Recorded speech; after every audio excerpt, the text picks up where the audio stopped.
Alright guys, we've got our model here and I'm gonna take the head where I've done a little bit of sculpting. Well,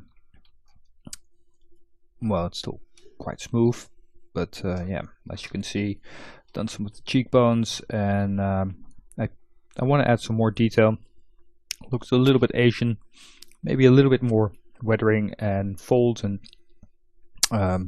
wrinkles, but for now what is troubling me is that there is holes in the ears, behind the ears, in the nose and behind the eyes, and I will show you guys what to do about that. So we're going to take it down to low subdivision level and do an export and export a head.obj. We're going to overwrite, and then we're going to go into Maya, where we're going to import our head with all its folds. And well, I've already done this, so I'm gonna show you what I did. I just did an extrusion around the edges here, and it doesn't have to be pretty. There's going to be an eyeball in there anyway, but just wanted to do it. Did a little extrusion here, and fix this behind the eye, behind the ears, and did a little extrusion there, and then it's well, it's not pretty, and we definitely have to do something about those ears. I didn't see that before, but at least it's filled up now, so we can export that out.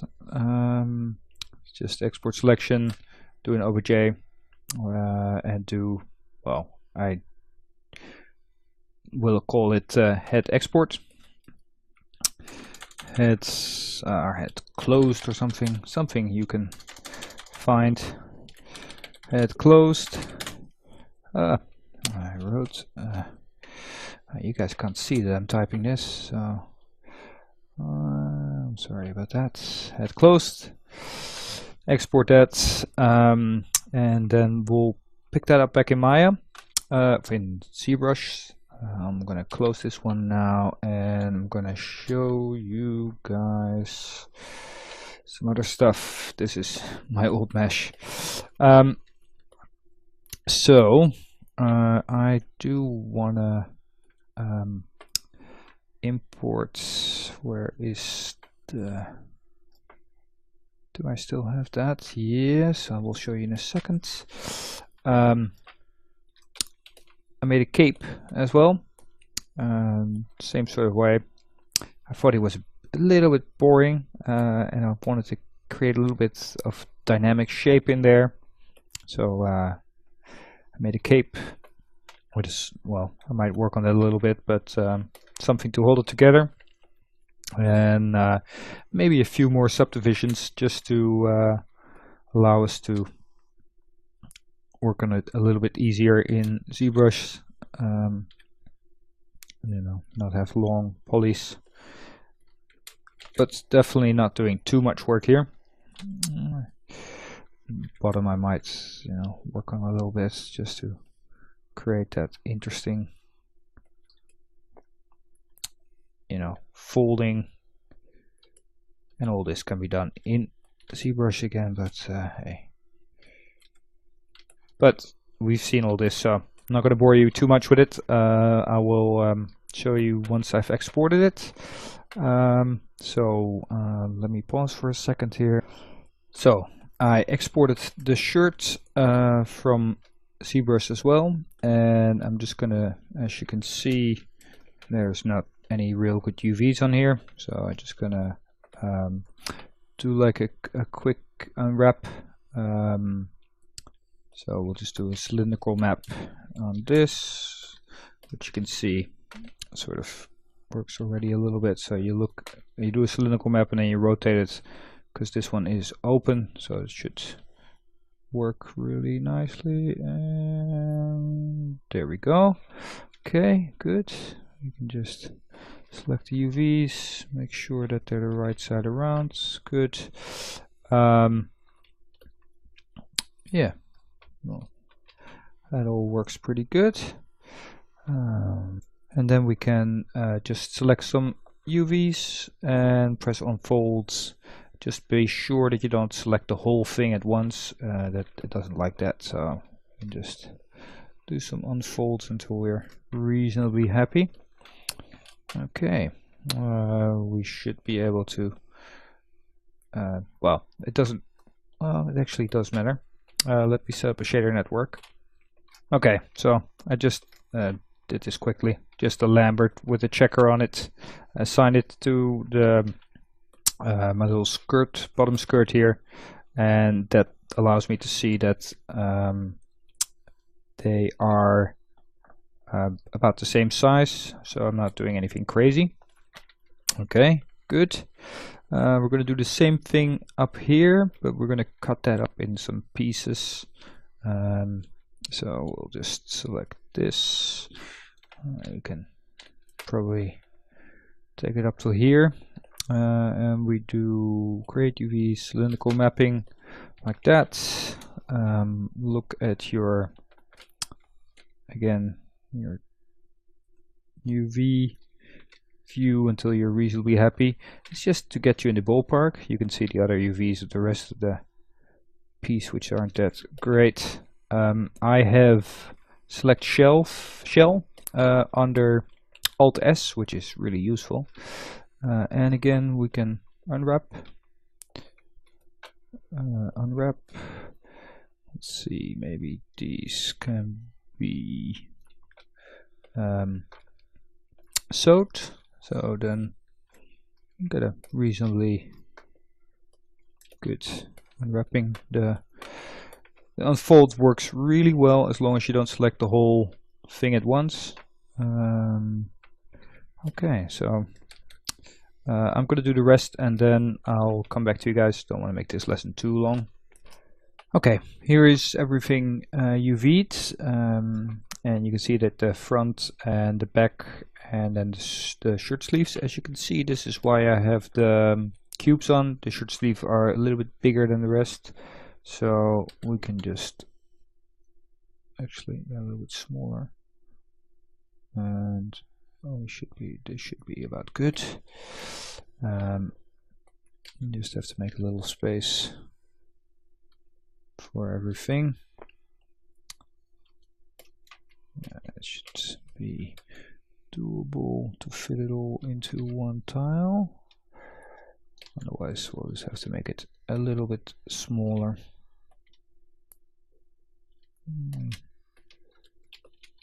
So, for a really quick UV map, this is fine. Okay. Alright, good. So we can export that to ZBrush as well, and I'll show you guys the rest there. So in ZBrush, here's our subtool at subdivision 01. It is just in our hierarchy. And it has all the subdivisions on there. Look, there's our high res divided mesh. So what you would do is that when you have this subtool selected, you do import and you do the shirt to Z, and it says use vertices. I don't know why, but I don't want to remove them because it should be the same. The topology just changed. This come because these are actually two separated pieces, and when I import them back into Maya, it sees them as two objects, and then I export them back out. So the vertex order changed a little bit. That doesn't really matter because we can transfer the high resolution details to the modified mesh. So we'll do that, and it just projects all the subdivisions on there, and it gives some weird artifacts on the edges, but most that should be easily solved. And as you can see, it gives a little bit of a weird edge there, but that should be no problem to fix, and we can go back down. So it has all the subdivisions, but now we could give it a texture map, and let's just say this is a made up out of this bricks, but you see divides really nicely across it. So if we put something fabricy on there, I don't have any fabricy in here because these are just standard things, but maybe, you know, something like this, it instantly divides well. And I tried to do the edges of the UV map where the stitches would be. Yeah, so that works well. So that's how you get UV maps on your mesh when you're already in ZBrush. And the same goes for the head, because we still got our holy head here. Has a little holes in it, and I want to show you guys how to do that. So we import, it's slightly different. We do the head closed, import that, and we take our mesh here. We put it at the lowest subdivisions it got, and we append our head closed, which is in the same place, and then we turn everything off except the head closed and the head open, and we would let's see, where are we? I prepared this, give me a second, I'll just look it up. Alright, here we are under subtool, project, and we do project all. It should, that's not what we wanted, is it? Well, it actually did work. So we do want to actually take it up a few subdivision levels, because otherwise well, we just project the low res, which is fine, but we don't want to do too much there.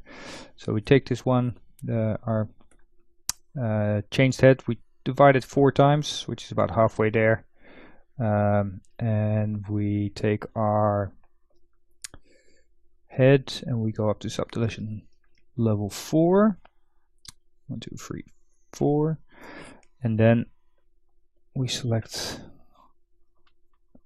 it seems to close my menus all the time now that we are in the new ZBrush.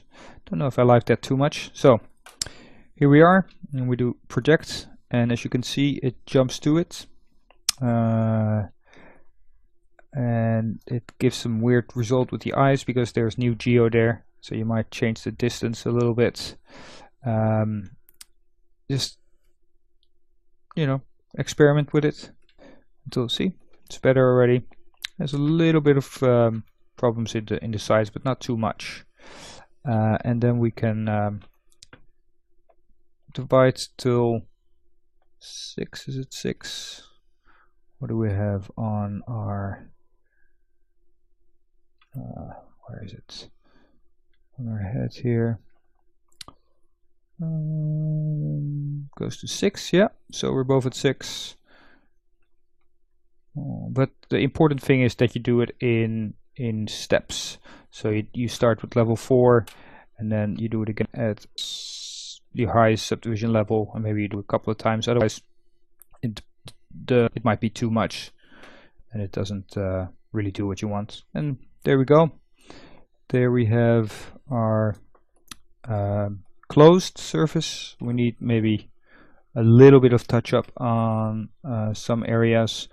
There's some hard edge here, and there's some weird artifacts there, but we can clean that up very easily, and I'll show that in the next lesson.